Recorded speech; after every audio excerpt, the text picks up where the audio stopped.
জলই জীবন, এটা আমরা সবাই জানি। আজ স্বাস্থ্য সমৃদ্ধি চ্যানেলের মাধ্যম দিয়ে আপনাদের বলবো, এই জলই কিন্তু মৃত্যু ডেকে আনতে পারে।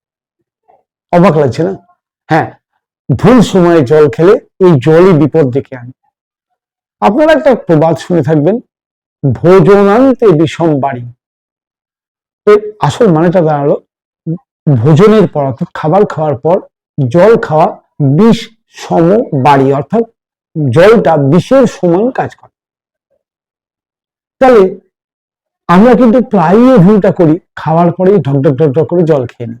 আমরা জানি না যে জলটা আমরা কেন খাচ্ছি, খেয়ে কি লাভ হচ্ছে। আমরা শুধু একটা কারণে জল খাই, সেটা হচ্ছে মুখের যে মিষ্টতা বা মুখের ফ্রেশনেস আনার জন্য, খাবারের স্বাদটা মুখ থেকে সরানোর জন্য।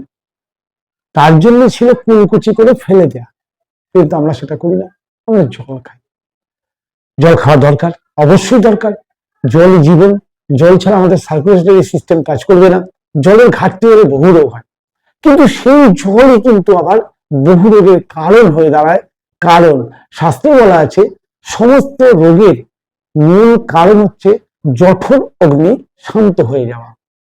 অর্থাৎ পেটের ভিতরে যে আগুন, যে ডাইজেস্টিভ ফায়ার, যেটা আমাদের ডাইজেশন সিস্টেমকে বুস্ট করে, সেই ফায়ার যদি কমে যায়, তাহলে আমাদের সবচেয়ে বড় সমস্যা পেটের সমস্যা শুরু হয়। আর সেখান থেকে গোটা শরীরের বিভিন্ন রকম জীবনশৈলী জাতীয় রোগ, সে আপনার ক্যান্সার বলুন, সুগার বলুন, প্রেশার বলুন, অটোইমিউন ডিজিজ বলুন, আইবিএস বলুন, কোলাইটিস বলুন, সবকিছু প্রায় রোগ নির্ভর করে শুধু জল খাওয়ার পদ্ধতির ভুলের উপর। কিরম জল খাওয়া উচিত? আমরা ভুল করি কোথায়? খাওয়া দাওয়ার সঙ্গে খাচ্ছি আর এক ঢোক করে জল খাচ্ছি, আমি চিবিয়ে খাই না তো, গলায় আটকে যাচ্ছে। আমি মনে করছি জল খেতেই হবে, এটাই নিয়ম। আপনি যে খাবারটা খেলেন, সেই খাবারটা গরম করে সেই খাবারটাকে ডাইজেস্ট করার জন্য শরীর আপনার চেষ্টা করছে, আর আপনি উপর থেকে ঠান্ডা জল দিয়ে সেই ডাইজেস্টিভ ফায়ারকে ডাউন করে দিচ্ছেন।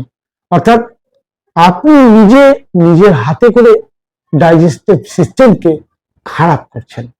আর যখন ডাইজেস্টিভ সিস্টেম খারাপ হলে আপনার ডাইজেশন হবে না, ডাইজেশন না হলে অ্যাবজর্বেশন হবে না, ফলে আপনার constipation, indigestion, gas, acidity, bloating পিছন ছাড়বে না। ওষুধ খেয়ে সলিউশন হয় নাকি? সাময়িক, যেদিন খেলেন সেদিনই, পরের দিন আবার যাকে তাই। কেন? আপনার অভ্যাসটা তো আপনি পাল্টাচ্ছেন। তাহলে কি করতে হবে? জল খাওয়া সহজ নিয়ম। একটু আমার যেটুকু ধারণা বা আমি যেটুকু শিখেছি, যেটুকু প্রয়োগ করে উপকার পেয়েছি, আমি সেটাই বলবো। সেটা হচ্ছে কি, ঘুম থেকে পেট ভরে জল খান, ঈষৎ উষ্ণ, কখনোই ঠান্ডা জল খাওয়া উচিত না, বিশেষত শীতকালে তো মোটেই না। সারাদিন পারলে ঈষৎ উষ্ণ জল খান। আমাদের তো ডান হাত, বাঁ হাত আর একটা হাত আছে না, অজু হাত, সম্ভব না। সুস্থ থাকতে চাইলে ফ্লাস্ক ক্যারি করুন, ঠান্ডা জল যেখানে সেখানে পাওয়া যায়, গরম জল পাবেন না। তাহলে গরম জল ক্যারি করুন, ঠান্ডা জল নিন, তাতে অল্প একটু গরম জল মিশিয়ে নিন, ওয়ার্ম ওয়াটার, অর্থাৎ ঈষৎ উষ্ণ গরম জল বারবার খান। যে কোনো খাবার 8 ঘন্টা আগে জল খান, আর খাবার খাওয়ার মধ্যে জল খাবেন না। খাবারকে চিবিয়ে ভালো করে খান, জল খাওয়ার প্রয়োজন পড়বে না। শাস্ত্রের জন্যই বলা আছে, খাবারকে খান জলের মতো করে, আর জলকে খান চিবিয়ে। আপনি বলবেন এটা আবার কিরকম কথা, জল চিবিয়ে খাওয়া যায় নাকি? জলকে মুখের মধ্যে নিয়ে চিবানোর মতো মুখের মধ্যে নাড়ুন, দিয়ে মুখের স্লাইভাটাকে জলের সঙ্গে মিশিয়ে এবার গিলুন। তাহলে জল শরীরে খুব ভালোভাবে কাজ করবে, আপনার ডাইজেস্টিভ সিস্টেম ভালো থাকবে, শরীরের HCl সিক্রেশন ব্যালেন্স হবে, হাইড্রোক্লোরিক অ্যাসিডের সিক্রেশন ইমব্যালেন্স হবে না, খাবার হজম হয় ভালো করে। তাহলে খাবার খান চিবিয়ে জলের মতো করে, আর যখন জল খাবেন অল্প অল্প করে সিপ সিপ করে জল খান। কখনোই একবারে গাদাখানের জল, আমাকে দিনে 4 লিটার জল খেতে বলেছে, একবারে 4 লিটার জল খেলে শরীর চলবে না, উল্টে কিডনি খারাপ হবে, উল্টে ডাইজেস্টিভ সিস্টেম খারাপ হবে। অল্প জল বারবার খান। এবার খাবার 1.5 ঘন্টা পরে জল খান, কারণ জঠর অগ্নিকে নিজে হাতে শান্ত করবেন না। পেটের যে অগ্নি জাগৃত হয়েছে, সেই অগ্নিটাকে, খাবারটাকে গলাতে দিন। অতএব খাবার গলার পর 1.5 ঘন্টা পর তখন জল দরকার আছে, তখন জল খান। রাত 8টার পর জল খাওয়া কমিয়ে দিন, রাত 10টায় শুতে যান। এই 8টার আগে পর্যন্ত মনে করে আধ ঘন্টা অন্তর এক ঢোক হলেও জল খান, ভালো করে চিবিয়ে। দেখবেন আপনার ডাইজেস্টিভ সিস্টেম ভালো থাকবে, রোগ প্রতিরোধ ক্ষমতা বাড়বে, আপনার ইউরিনের সমস্যা কমবে, কিডনি হেলথ ভালো থাকবে, বা ব্লাড সার্কুলেশন খুব ভালো মতো হবে, বিপি কন্ট্রোলে থাকবে। আর কি বলবো, প্রচুর উপকার, সুগার কমবে। শুধু চিবিয়ে খাবার খান, জল নিয়ম করে খান, জল চিবিয়ে খান, ব্যাস।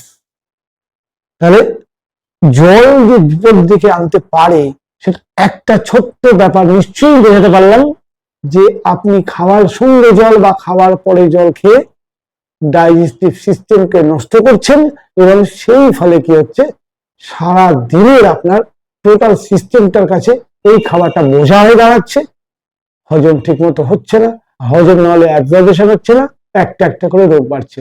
আপনি সেই রোগকে কমানোর জন্য ওষুধ খাচ্ছেন, ওষুধও কাজ করছে না। অতএব জীবনশৈলীর ছোট ছোট ভুলগুলো যদি আমরা প্রত্যেকে পরিবর্তন করি, আমরা কিন্তু বিনা মেডিসিনে আজকের দিনে সুস্থ থাকতে পারি। কারণ রোগ নয়, রোগকে কমানোর জন্য তো ডাক্তাররা আছে, আমি তো ডাক্তার নই। আমি কি করাতে পারি, রোগের কারণ আপনাদেরকে বোঝাতে পারি, এবং কারণ যদি আপনি দূর করেন রোগ তো আসবেই না, তাহলে ডাক্তার দরকার নেই, ওষুধ দরকার নেই, যেটা আমি ফিল করেছি। অতএব রোগ নয়, রোগের কারণ খুঁজুন, কারণ দূর করুন, আপনি সুস্থ থাকবেন।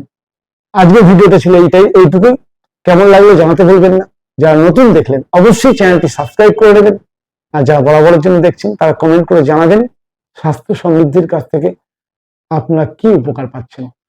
আদৌ কি স্বাস্থ্য সমৃদ্ধি আপনাদের কোনো মুক্তির পথ দেখাতে পারছে? আমার কি ভুল হচ্ছে, আমার কি কোনো পরিবর্তন দরকার, আপনাদের কি বোঝাতে আমি কোনো জায়গায় পারছি না?